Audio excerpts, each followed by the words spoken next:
Hi, I'm Carol. And I'm Monica. And welcome to From Zero to Linsanity, the Jeremy Lin Story. Unless you have been living under a rock in a cave on a deserted island for the past few weeks, you must have heard about the newest basketball sensation, Jeremy Lin. I dated him back in college. No way, really? No. But he's my Prince Charming. Well, since we're from Taiwan and an animation company, the next logical step, of course, is to make a Jeremy Lin animated show, right? You got it, girl. So now we're gonna get started with the Jeremy Lin childhood story. Let's check it out. Linsanity, the early years. Jeremy Lin's parents immigrated to the US from Taiwan in the 1970s. He was born in Los Angeles in 1988. Jeremy showed an interest in basketball at an early age.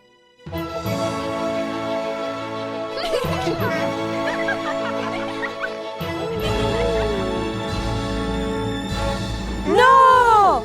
He didn't choose the calculator. Tell him to put it back, Shirley. His grandma moved to the US to look after him while his parents worked. She said little Jeremy started playing basketball when just a toddler.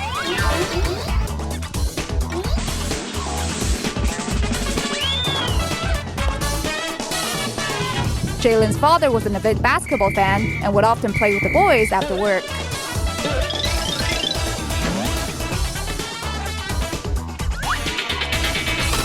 Family friends described Jeremy as a naughty little boy who ran around like a little monkey.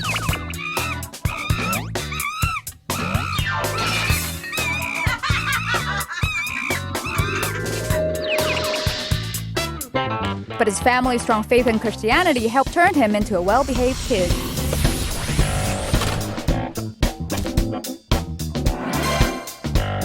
Jeremy Lin joined Palo Alto High School's basketball team his freshman year, but at only 5'3" would he ever make varsity.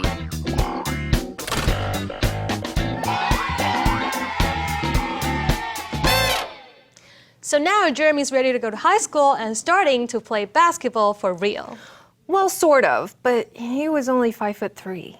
What? That's like here. That's shorter than me. Okay, but maybe he's a really good jumper. A really good shooter? I wonder, how did Jeremy overcome his obvious shortcomings? Maybe it was destiny. Maybe he drank a lot. What? Of milk. Or maybe we could just watch the animation. Linsanity, high school years. Hey, sweet and sour pork. Lin blossomed at Palo Alto High School. He entered as a 5'3" freshman but was more than 6 feet tall by his senior year. As his height rose, so did Lin's game.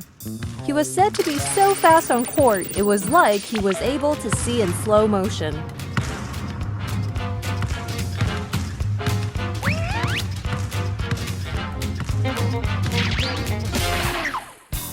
But Lin was more than just a basketball player. He was an exceptional student, he edited the school newspaper, and was a state senator's intern.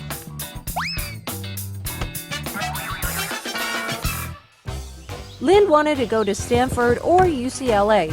They didn't offer him a scholarship, nor did any other Division I school.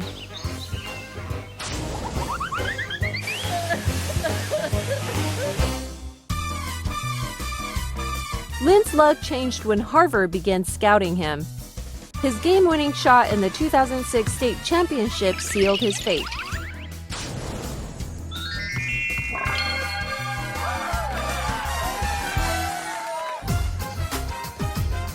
He was now a Harvard man, but would anyone notice his skills in the Ivy League?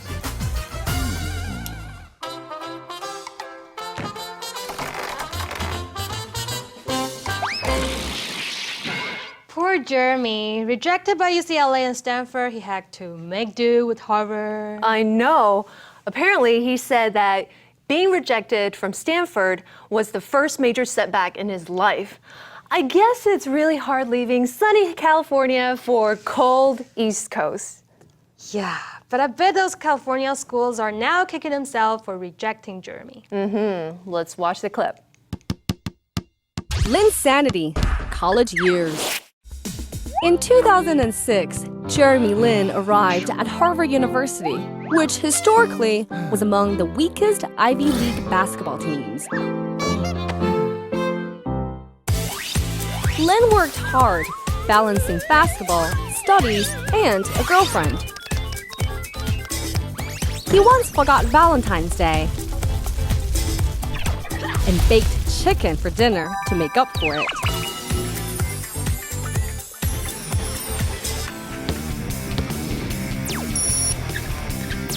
The hard work paid off.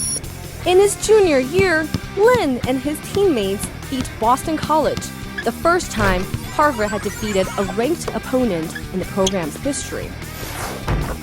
They repeated the feat the next year with a second epic win over BC.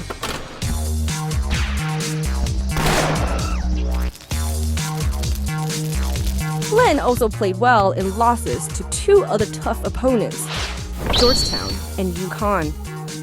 Against the Huskies, Lin scored 30 points, a college career high. In his senior year, Lin led Harvard to win 21 games. It was the first time Harvard won more than 20 games in a season since 1946. By the time he graduated, Lin was the highest scoring player in Ivy League history with 1,483 points. But Harvard hasn't sent a player to the NBA since 1953, when Ed Smith was drafted by the New York Knicks. Did Lin have the skills to make it to the NBA? Coming up, will Jeremy's dreams come true when he signs with hometown team the Golden State Warriors?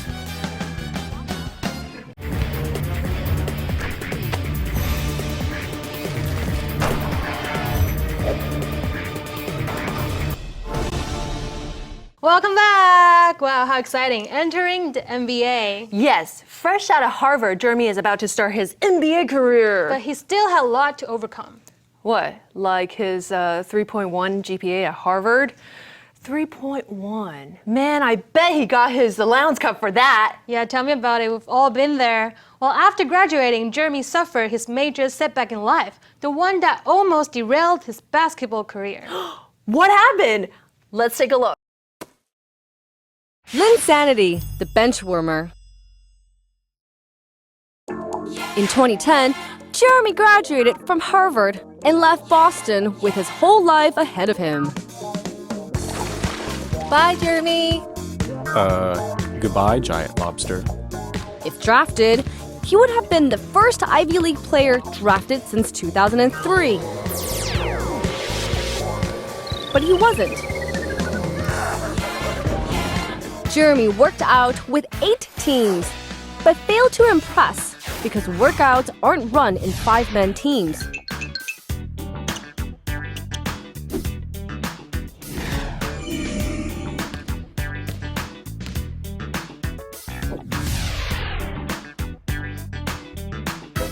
Only Dallas was interested.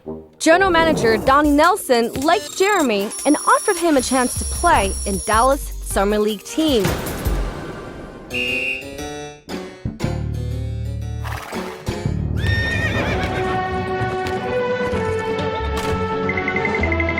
Jeremy turned heads. Dallas wanted to sign him, but Jeremy left the Mavericks' offer on the table to sign with his hometown team, Golden State. The Warriors didn't give Jeremy much playing time, but whenever he touched the ball, the local fans went nuts. During the lockout, Jeremy played with the Leopards in China. Yao Ming wanted to sign Jeremy to his team, the Shanghai Sharks. But Jeremy returned to honor his contract with Golden State, which promptly cut him.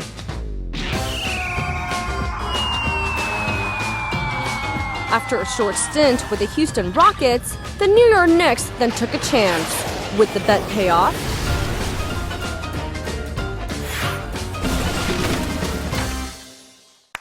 After ending up with the Knicks, Jeremy initially had a pretty rough time. Yes, in fact, he didn't get much playing time at all for the Knicks. And he wasn't exactly living in Trump Tower either. That's right. Jeremy had some very interesting living arrangements. Let's take a look. Linsanity to the Knicks.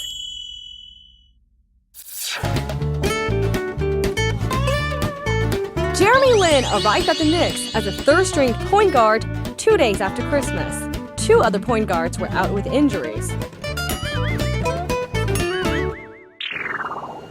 On January 17th, Jeremy was sent to the Knicks D-League affiliate, the Erie Bayhawks.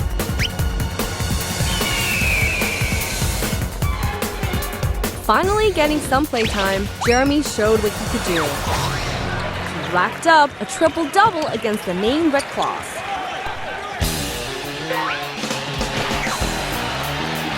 Welcome back, Jeremy. Hey there, giant lobster.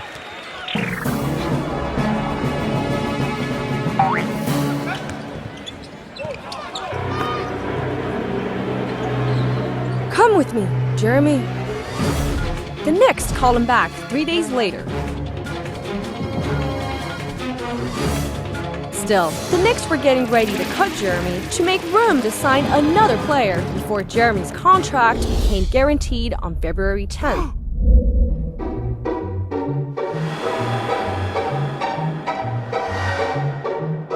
Had point guard Baron Davis not been injured, that might have happened. Uncertain about his future, Lin was couch surfing at the time. On February 3rd, the Knicks led most of their game against Boston Celtics, but stunk it up in the fourth quarter and lost.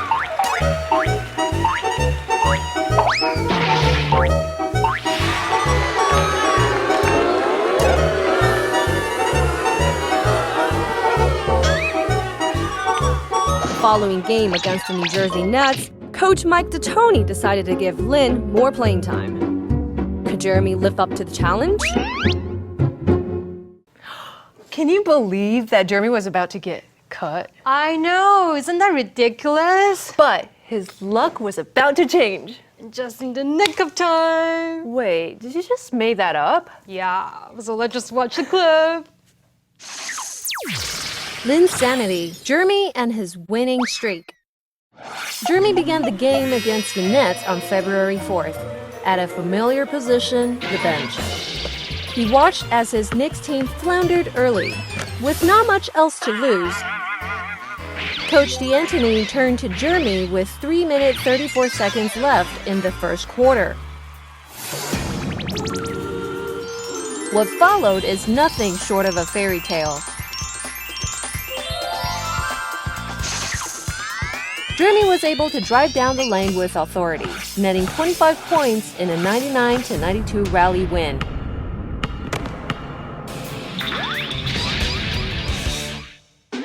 A true point guard, he moved the ball around. He gave some beautiful dishes, including 2 to Tyson Chandler.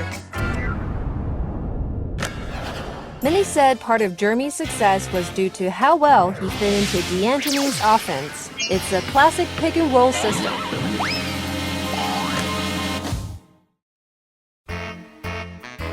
Two days later, Jeremy filled the shoes of the injured Carmelo Anthony. This time, Lin scored 28 points in a 99-88 win over the Utah Jazz. The team was on a roll with Jeremy at the helm.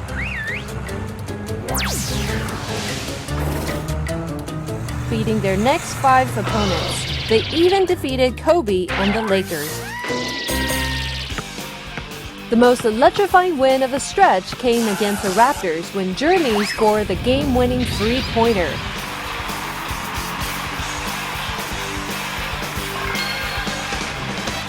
Coming up, Linsanity takes over the globe as Jeremy takes the basketball world by storm.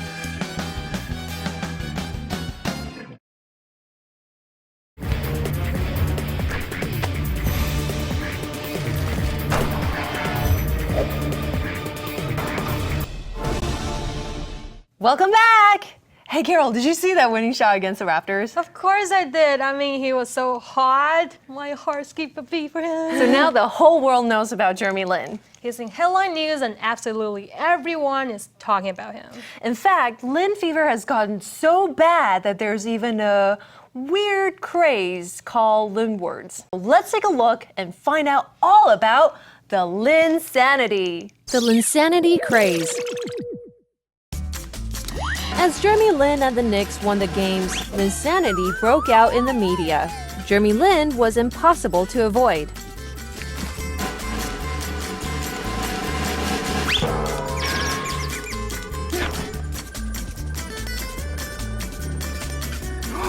The Linsanity quickly spread across the U.S. with millions getting infected with the Linsanity virus.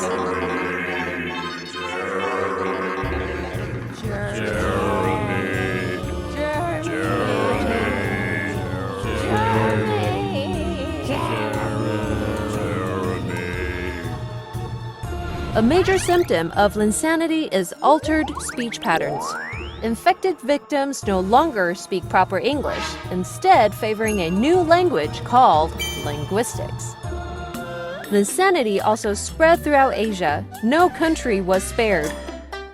Singapore, South Korea, China, Hong Kong, and Taiwan were all infected.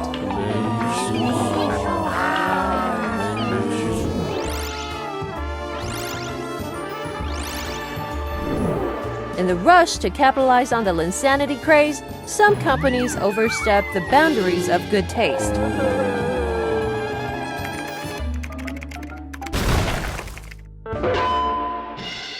Is there a cure for Linsanity? The Knicks played and lost to NBA powerhouse the Miami Heat, giving Jeremy Lin fans a reality check.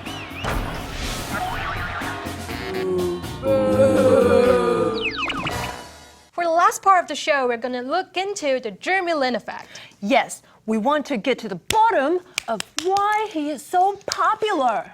Why he's making so many headlines. And what is it about Jeremy Lin that has got everybody so excited? Watch a clip and find out. Linsanity, the Jeremy Lin effect.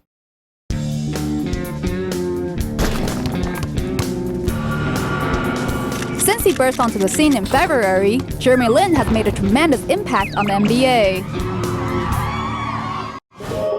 He almost single-handedly revitalized the Knicks franchise.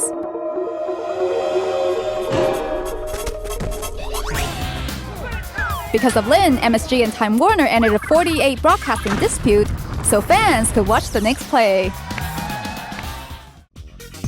Lin's jersey is sold out the world over.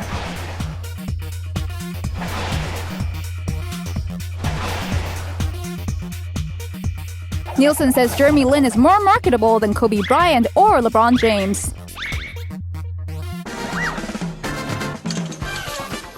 Lin is a hometown hero in Taiwan, where his parents are from, and in China, where he has millions of followers. But can the Linsanity last?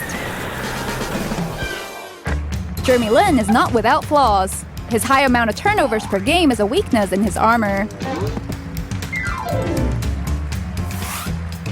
Nevertheless, Lin has forced recruiters to rethink how they discover talent. How many other Jeremy Lins have they overlooked?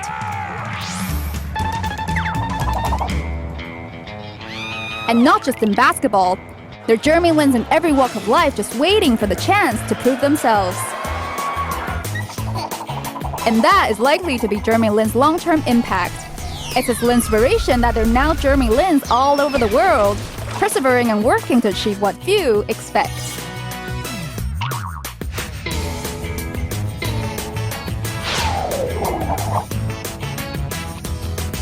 So, are you officially Linsane? You bet I am. I also learned his signature high five. So did I. You did? So now we have to teach them. Okay, so the first thing is you do a sideway high five.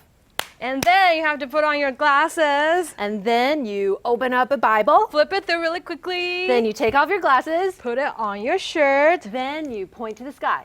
There you have it. That's it. Let's do it one more time. Okay.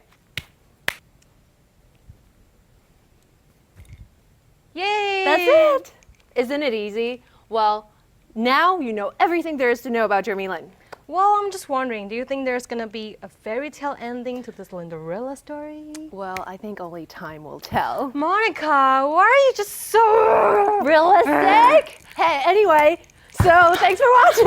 Hey, Jeremy, you know what? I am just a big fan of yours, and I will just take this time to tell you that I'm really good at basketball. Let me show you. I'm so good at at all. basketball. Let me show you. See, I can dribble. I can dribble. Oh, there you can dribble. And I can dribble back and forth. Not kickball. And I can play dodgeball. See, I can like with the ball. Don't hit me, please. And yeah, so Jeremy, if you ever come back to Taiwan during the summer, let me